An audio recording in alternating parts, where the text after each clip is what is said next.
So let's move on to our last bit of wrestling news, and that's the New Japan Resurgence show that happened last night as well. Yes, I'm going to talk about some New Japan because I fucking love New Japan. And a lot of stuff happened on this show. So I'm not going to talk about every single match. I'm just going to talk about the key matches on the show. So, we'll start with this match. We'll do Moose versus Tomohiro Ishii. Really good match. Type of match you probably expect from these two athletes. Excuse me. Hard hitting. Just a few acrobatic moves by Moose because the guy's just insane. But the match itself was just a really good 15-minute match. It was just hard hitting. It was impactful, no pun intended there. And Ishii wins with a brainbuster, which looked pretty damn good. So Ishii got the win, and we would see Ishii a little bit later on. I'm trying to think about. Oh yeah, I think the next was John Moxley and his mystery partner taking on the Good Brothers. Moxley's mystery partner ended up being the Mr. Blue Justice himself, Yuji Nagata. The same guy he defended the IWGP United States Championship on that episode of Dynamite against a few months back. So, a pretty standard match, but Good Brothers end up winning the match by pinning Yuji Nagata. And they went to cut a promo, Gallows and Anderson did, and their microphones kept on going out, which was kind of a common thing that happened throughout the show.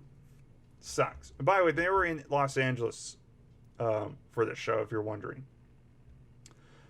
So, the Good Brothers try to cut a promo, and we see the Guerrillas of Destiny. That's Tangaloa and Tama Tonga. They do a stare down with Gallows and Anderson. So it looks like we're already teasing a potential tag team match between former Bullet Club members and current I cannot talk today. Man, say that 3 times fast. The Good Brothers and Bullet Club. So Bullet Club OGs versus current Bullet Club members. Looks like they're teasing that match. So hey, I'm fine with that. I'm a big fan of the Guerrillas of Destiny, especially Tama Tonga. So they're teasing that match. Then I believe we had it was Jay White and David Finlay match for the Never Openweight Championship. Really good match. Jay White ended up retaining the championship. So no real surprise there. And we see Ishii come out. And he wants to challenge Jay White for the Never Openweight title. So they're already teasing that type of match. But after that, Ishii walked off, and then Jay White got on a microphone. And he talked about how he doesn't care if he's in Impact, AEW, wherever he is. He's going to wrestle. He's going to be a challenger for everybody. He's going to walk into those forbidden doors and wrestle anybody and challenge anybody he wants. So they're already teasing Jay White for these shows. And I'll get back to Jay White in just a second. Later on in the main event involving John Moxley. So Jay White teasing that he could be coming AEW, which is what I really want. I mean, when you think about it, we can't Impact. It was a cool moment for Impact, but we all want to see Jay White AEW. That's what we really want to see him wrestle at. We want to see him there. And with the stuff over Japan happening, it's going to be hard for guys like Jay White to travel over there. So Jay White might as well just stay in New Japan Strong and wrestle in the States as much as possible. At least he'll get paid and he can still wrestle until he's able to go back to New Japan. Then we get, I believe this came next. This could have actually came before, but I think this came out next. We saw Will Osprey. Will Osprey has been out for months due to a neck injury. And usually this neck injury was going to take possibly 9 months. But Osprey gets in the ring and cuts a promo saying, I've been medically cleared to wrestle. After 4 months, he's cleared. And he called Shingo Takagi a interim champion and says, I'm the real champion. He has his own version of IWGP World Heavyweight Championship. God, I miss the old title. I miss the old world title. But he pulls out his own championship and says, I'm the real champion. And since I'm a real champion, I'll go anywhere around the world to have a match and compete in.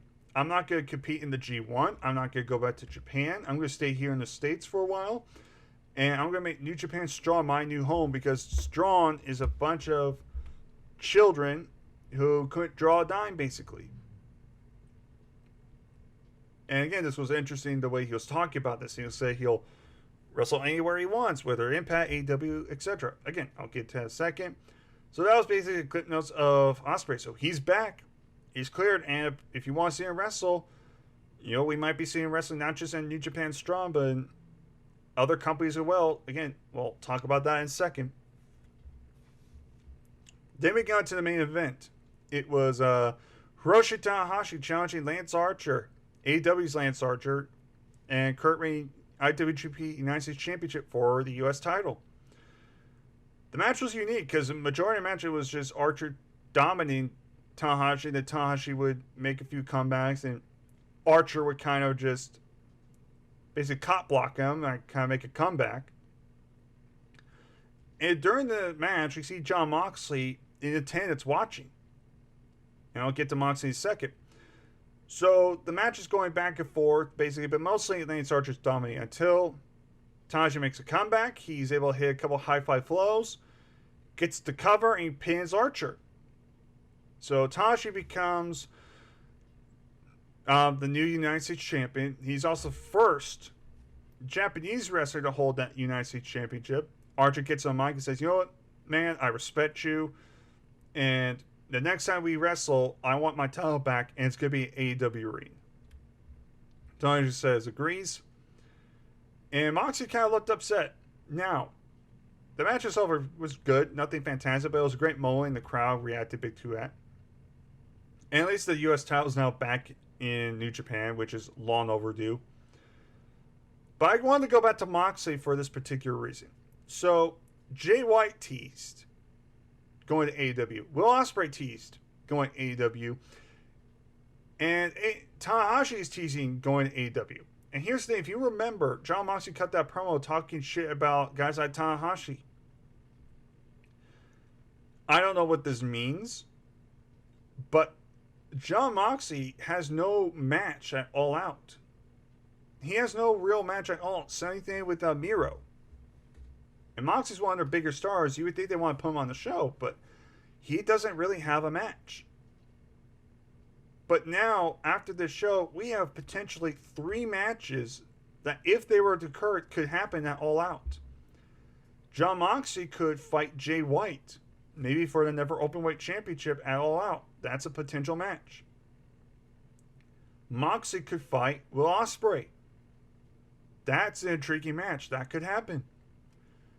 But I think the match that I think is going to more likely happen is going to be Tanahashi versus John Moxley at All Out for U.S. title. He was talking shit about Tanahashi. Moxley wants his U.S. title back. I could see Archer and Tanahashi match maybe on Rampage as a big match for Rampage. Have Tanahashi retain. And on that night, they can have Moxley come out and say, "Hey, now that you're done with Archer, I want my rematch for my United States Championship, and I want you at All Out." That could potentially happen. I'm still leaning towards more Tahashi and Moxley for U.S. title at All Out. I think that's the match they're leaning towards. But because now with Jay White and now a recovered Will Osprey coming out and saying that, hey, we're going to be stuck in the States, we're going to be wrestling everywhere now, there is a good chance that we could be seeing a Moxley versus Osprey or Moxley and White match.